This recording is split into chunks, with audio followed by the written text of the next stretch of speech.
This is a follow-up to my introduction to the PBR workflow. Now, I've talked about metallic roughness and talked about the different texture maps that are associated with that pipeline, but now I'm going to talk about these three texture maps here, the ambient occlusion, normal, and height map, also known as displacement map, and what they do. Now, these three texture maps are really important to kind of give that extra sense of depth to your model, and they work with pretty much any workflow.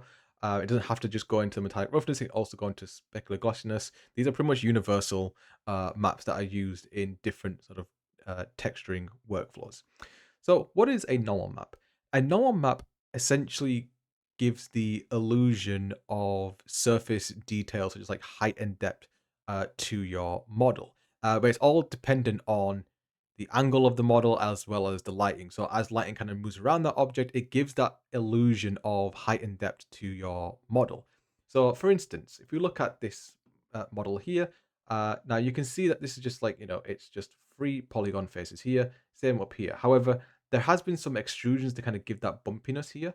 I have explained normals in the past, so essentially every polygon face has a direction that's pointing out of it, which is the normal direction. So this helps when the renderer or game engine is calculating how light interacts with that surface. So the light will kind of like go there and it'll kind of bounce off here. So what we can do is, especially when you're doing sort of higher detailed um, models, you might be thinking, okay, I want to make this really cool high detailed model, but my game engine won't be able to run it. It's going to be sort of too costly when it's running in real time. We can fake all that extra detail in a normal map here. So essentially what we do is we take the high poly model and we bake it out into a 2D image like this, and we apply it onto a low poly model like this. And you can see here that it is giving that illusion of depth. Obviously, it's not pointing out because the geometry hasn't changed, but when the light moves around it, if the character kind of moves around the object, it gives that illusion of height and depth to a model. So we can get all these sort of nice details from a high poly model onto a low poly model in a more cost efficient way. But again, it doesn't actually alter the geometry itself. So let's have a look at an example. So here I am in Unity. So I've got a sphere with just a brick texture on it. So that's the base color map, essentially. So I'm going to now attach this normal map. So just pay attention to the sphere as I attach it. So it looks pretty flat at the moment, but if I was to add this normal map here, you can see almost immediately that there is a bit of height to and depth to the model, but it isn't. It's just an illusion. If I scroll into it, you'll see that it is still pretty much a flat model. Nothing's really changed. So if I just remove that, you can see again, it looks flat, but the normal map gives the illusion of height and depth to your model. So here we are in Photoshop. I just want to show what the actual texture maps look like. So here we have this brick texture here. It's pretty much flat, no real details. Obviously, we have like the roughness map to kind of add the extra sort of surface details if needed. But this is what the normal map looks like. So unlike the metal and roughness map, it's not a black and white image. It's this kind of purpley image.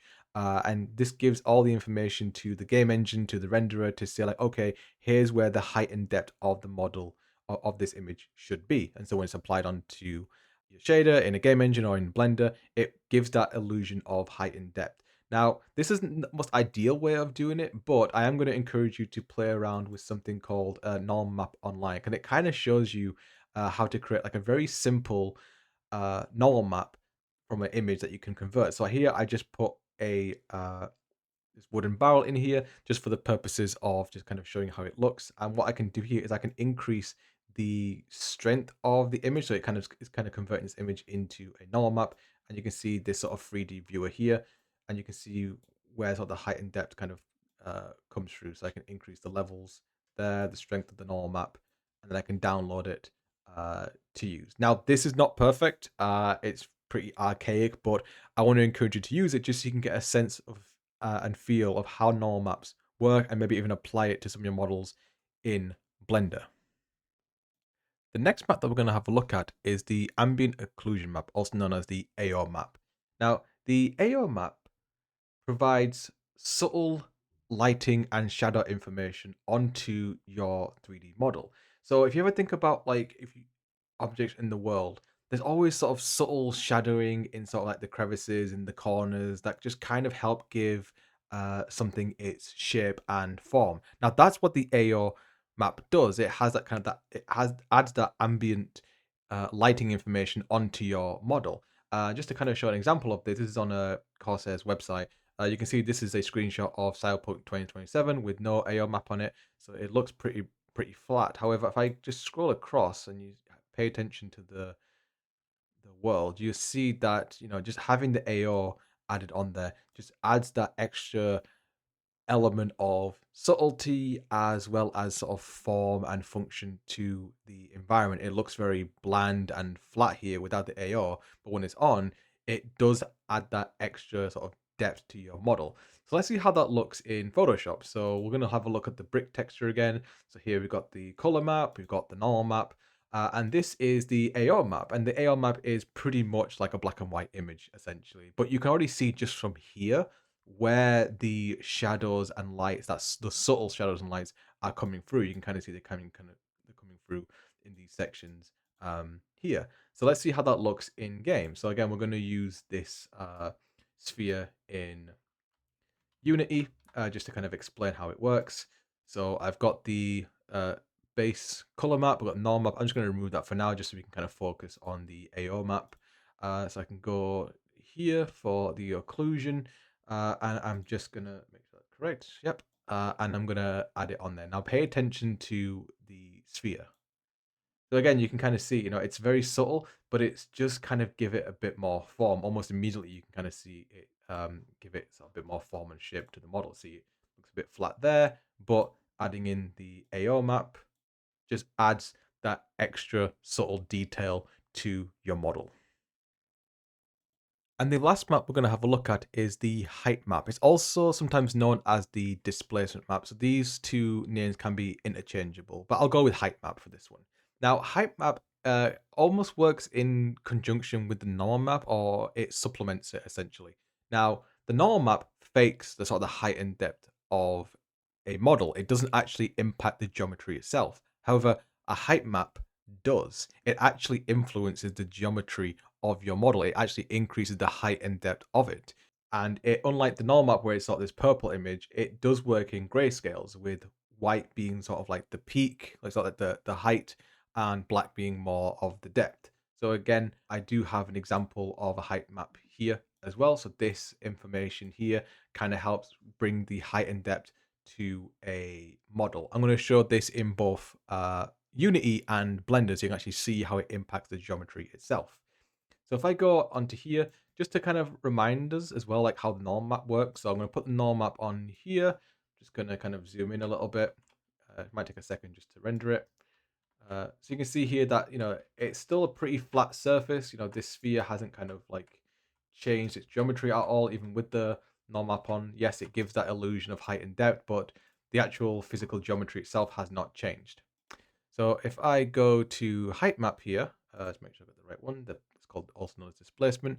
If I add it to here, I give it a second.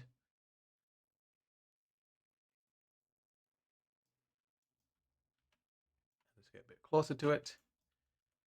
And right now, the height is very low. So if I just change that, you can pretty much see that it is actually influencing this sphere a little bit. You can kind of see that it's warping it and displacing it, but it gives that kind of greater sense of illusion of height and depth. I'll put it to 0 or close to 0, move it around. You can see that it's kind of morphing and shaping, and it looks like it's kind of coming like forwards and backwards as well. Let's see how that looks in Blender. So right now I have this brick texture on this plane here. If I just turn on the wireframe right now, you see that I've added like tons and tons of subdivisions. That's because the displacement map, the height map, needs subdivisions in order to actually influence the geometry. If there isn't enough subdivisions, it's not going to work. So if I go to the modifier and add a displacement, I'll do it from scratch just to kind of show. Search, put displace, And if I press here, add new, and I add an image, so I go to this image section here. I'm going to load up placement map or the height map. And you can see that it's actually influencing the geometry. Right now, it's very intense. But if I just bring it down to like say 0.1, for instance, you can see that it's actually influenced and increased the height and depth of the actual geometry. And this couldn't be done without those subdivisions. So this is pretty useful. Obviously, doing like say maybe like say like terrain editing, for instance, you could create like a height or displacement map to kind of create like mountains and hills, etc. So it can be quite useful there as well. And as you saw in Unity as well, it does give that greater sense of height and depth to your model. So that concludes this overview on both the metallic roughness workflow, all its texture maps, as well as the AO normal and height maps. So I would encourage you to kind of like play around, experiment, see if you can find like a height map generator online. There's also some Adobe tools that you can use as well. Substance Painter allows you to create normal maps and height maps as well as like Substance Designer, as well as various other tools that you can kind of go around and experiment with.